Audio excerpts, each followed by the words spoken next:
langsung saja.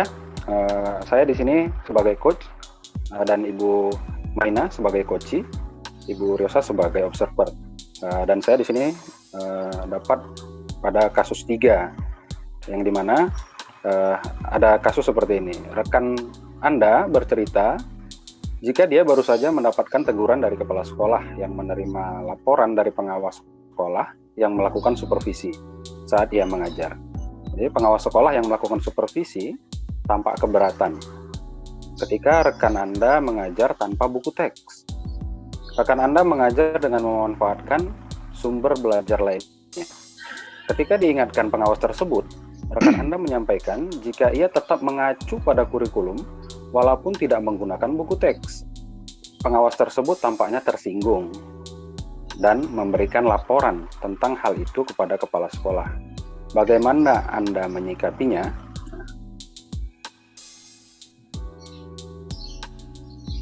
Baik, kita langsung ke proses coachingnya. Ya, Pak. Ibu Maina, Iya, Pak. Bisa Ibu ceritakan kejadian yang sebenarnya terkait permasalahan yang Ibu alami dengan pengawas kita, Pak Muklis? Iya, Pak. Kemarin waktu saya disupervisi oleh Pak Muklis, saya mendapat teguran. Setelah saya disupervisi oleh Pak Muklis, saya dipanggil sama kepala sekolah ke ruangan kepala sekolah, Pak. Di situ saya mendapat teguran dari kepala sekolah karena kepala sekolah kita menerima laporan dari pengawas sekolah dari Pak Muklis. Katanya Bapak itu keberatan, Pak, karena melihat saya mengajar tanpa buku teks. Padahal, Pak, saya mengajar dengan memanfaatkan sumber-sumber belajar yang ada loh, Pak. Dengan PowerPoint dan video. Kemudian, dan satu lagi, Pak, saya tetap mengacu pada kurikulum yang ada. Walaupun saya tidak menggunakan buku teks. Menurut saya kan buku teks itu bukan segala-galanya, Pak. Tapi Bapak pengawas sepertinya tersinggung dengan apa yang saya sampaikan dan Bapak itu melapor kepada kepala sekolah. Akhirnya saya dipanggil. Jadi Bu Maina, begini ya, kita di sini tidak perlu cari yang benar siapa dan yang salah siapa ya, Bu. Jadi kita sepakati dulu nih di awal, tujuan kita di sini untuk sama-sama menemukan solusi terbaik untuk Ibu ya. Saya mau bertanya nih, Bu, sebenarnya apa yang Ibu ingin peroleh dari pertemuan kita ini? Apa tujuan utama yang Ibu ingin capai nantinya setelah pertemuan ini, Bu? Saya ingin mendapatkan solusi, Pak, dari permasalahan yang saya alami ini. Tentunya saya takut jikalau saya bertindak tanpa berpikir panjang akan menjadi kesalahan dan penyesalan ke depan. Seperti itu, Pak Imam. Padahal kan sebenarnya walaupun saya merasa itu bukan masalah, tetapi karena sudah berhubungan dengan pihak kepala sekolah dan pengawas, saya tidak mau gegabah begitu, Pak. Nah, baik, Bu. Dari cerita yang Ibu sampaikan tadi, sepertinya Pak Muklis ini ya sebagai pengawas sangat detail ya terkait perangkat pembelajaran yang Ibu gunakan saat itu. Iya, Pak. Menurut saya, tapi ya, Pak, sumber belajar itu kan bisa kita peroleh dari mana saja, Pak. Nggak mesti dari buku cetak. Benar nggak, Pak? Oh iya, betul itu, Bu, betul. Tapi kalau kita pikir-pikir lagi deh, Bu ya, kira-kira salah apa tidak ya yang disampaikan Pak Muklis ke Ibu itu? Kalau terkait beliau meminta saya seharusnya membawa textbook saat mengajar, tidak salah sih, Pak. Hanya saja karena sumber dan bahan yang saya gunakan, saya merasa sesuai kok dengan kurikulum walaupun tidak pakai textbook, Pak. Oke. Nah, kira-kira apa yang harusnya Ibu katakan kepada beliau saat dikritik agar tidak terjadi perdebatan yang berkepanjangan? Apa kira-kira solusinya, Bu? Memang ada, Pak. Menurut saya ya, Pak ya, sebenarnya bisa saja sih, Pak, saya minta maaf karena tidak membawa textbook ke dalam kelas saat mengajar dan mengatakan kepada Pak Muklis bahwa ke depan saya akan membawa textbook saat mengajar. Kemungkinan kalau saya mengatakan seperti itu, beliau juga bisa mengerti dan tidak akan terjadi perdebatan yang berbuntut seperti ini, Pak, sampai dipanggil kepala sekolah. Iya, Bu. Sangat bijak sekali, Bu. Kalau seandainya itu Ibu coba selalu mengambil sisi positif dari apa yang Pak Muklis kritisi. Setelah apa yang Ibu tampilkan saat mengajar itu tadi, jadi beliau supervisi, lalu ada kritikan, kita coba aja tuh ambil sisi positifnya. Mungkin tidak ada salahnya juga kalau Ibu tetap membawa dan menggunakan textbook itu, walaupun tidak 100% sih Ibu ambil dari buku itu ya, pelajaran yang sedang Ibu sampaikan. Iya juga sih, Pak. Dulu, Bu, saya juga pernah itu dikritisi mengenai bahan ajar oleh pengawas kita sebelum Pak Muklis ini. Mirip-mirip juga pengalaman ya, seperti Ibu ini juga gitu. Tapi di saat itu saya mencoba menjadi pendengar yang baik, Bu. Walaupun ada rasa di hati ini ingin melakukan interupsi gitu saat ia mengkritik saya. Tapi saya coba untuk mengambil sisi positif dari apa yang beliau kritisi, Bu. Setelah saya pikir lagi, ada benarnya juga apa yang beliau sampaikan. Gitu. Tidak ada salahnya juga untuk saya coba terapkan ke depannya, seperti itu. Berarti saya harusnya tidak mengambil hal positif. Saya harusnya bisa mengambil hal positif dari apa yang Pak Muklis sampaikan ya, Pak ya. Walaupun sebenarnya saya tahu kalau textbook itu nggak harus tiap-tiap saat dibawa juga untuk mengajar di kelas. Iya, tepat sekali, Bu. Selagi bisa diterapkan dan tidak keluar dari jalur pembelajaran yang ada dan tidak juga keluar dari aturan-aturan yang berlaku di sekolah, saya kira tidak ada salahnya untuk Ibu terapkan apa yang Pak Muklis kritisi itu. Jadi kira-kira praktik pembelajaran ke depan apa yang mau Ibu lakukan?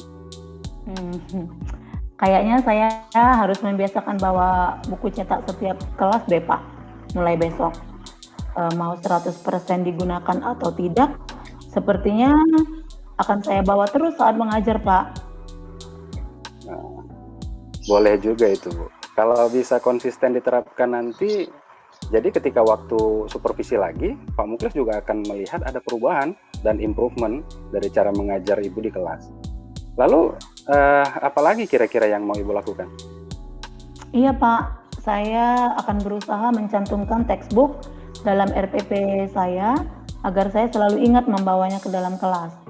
Dan selanjutnya mungkin saya akan mencoba untuk memberikan klarifikasi kepada kepala sekolah, Pak, agar tidak terjadi kesalahpahaman yang berkepanjangan, dan kedepannya saya akan meningkatkan lagi kepekaan saya untuk mampu mengambil sisi-sisi positif dari setiap masukan, bukan cuma dari pengawas saja, tapi mungkin dari rekan-rekan kerja kita juga, Pak, dan juga dari kepala sekolah. Mantap itu, Bu Maina. Saya support Ibu terus. Jadi nanti kita coba lihat hasilnya setelah Ibu disupervisi lagi oleh Pak Muklis ya, Bu. Mudah-mudahan respon positif ke depan yang beliau sampaikan kepada kepala sekolah. Dan Ibu jangan ragu untuk sharing ke kita sesama rekan guru. Mungkin saya juga kalau berpikir sendiri belum tentu ya, Bu, mampu menemukan solusi seperti yang Ibu sampaikan tadi. Ibu bisa petakan sekarang, kira-kira siapa saja yang kira-kira bisa membantu Ibu untuk melakukan hal tersebut. Saya siap kok menjadi salah seorang yang ambil bagian untuk perubahan ke arah yang lebih baik, Bu. Wah, terima kasih banyak, Pak. Untuk sarannya, baik Pak, saya akan segera mencoba untuk menerapkannya. Dan saya bisa juga kan Pak ya, minta tolong sama Bapak? Siap, Bu. Siap. Pastinya, Bu. Nanti apapun hasilnya yang Ibu dapatkan, jangan lupa berbagi ke saya lagi ya, Bu. Kalau ini berhasil, kita bisa bagikan pengalaman Ibu ini ke rekan guru lain yang mungkin mengalami kejadian yang serupa, Bu. Iya, Pak. Saya juga berpikir seperti itu. Supaya kita sama-sama maju, Pak. Tidak hanya salah satu guru aja. Terima kasih banyak waktunya ya, Pak ya. Saya menjadi lebih lega sekarang dan bisa segera menerapkannya, Pak. Baik, Ibu. Dengan senang hati, Bu Maina. Terima kasih atas waktunya. Oke. Baik, Bapak Ibu. Tadi alot juga apa nih ya pembicaraannya, Bapak Ibu ya. Dari hasil yang bentar ya, Bapak Ibu ya. Ya, saya perhatikan tadi, saya lihat, saya dengar Bapak Ibu sudah bagus banget ya. Praktek coachingnya ini, Bapak Ibu. Pak Kuat sudah di dalam coachingnya ini sudah ada. Pak Iman, Bu. Pak Iman. Sorry. Pak Iman. Teringat sama Pak Iman apa ya. Pak Iman ini sudah membuat apa? Tujuan umumnya sudah ada ya. Tadi katanya membuat kesepakatan di awal ya Pak ya tadi ya.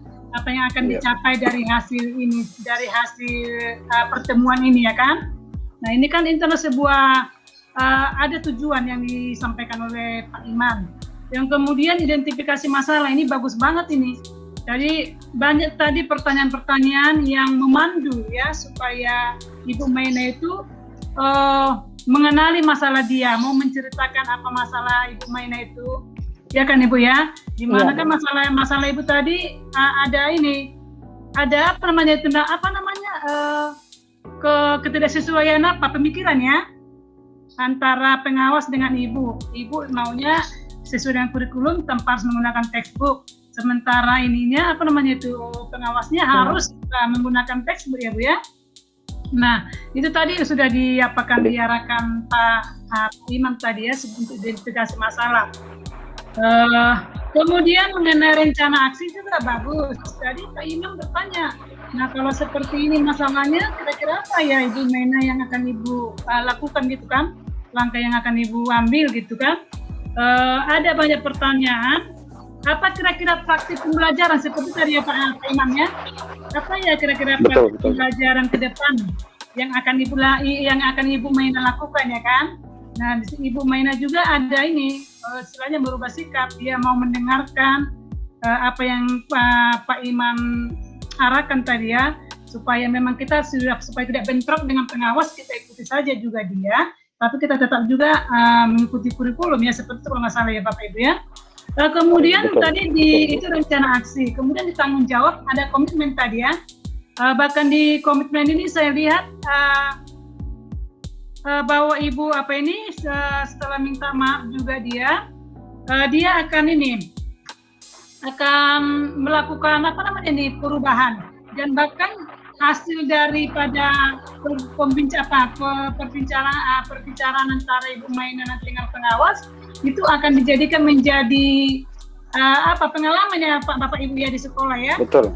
Berbagi kepada guru-guru yang lain bahwa memang mungkin masalah itu bisa saja terjadi dengan guru-guru yang lain, bukan hanya kepada Ibu Maina. Jadi secara keseluruhan sudah bagus Pak dan Ibu, terima kasih.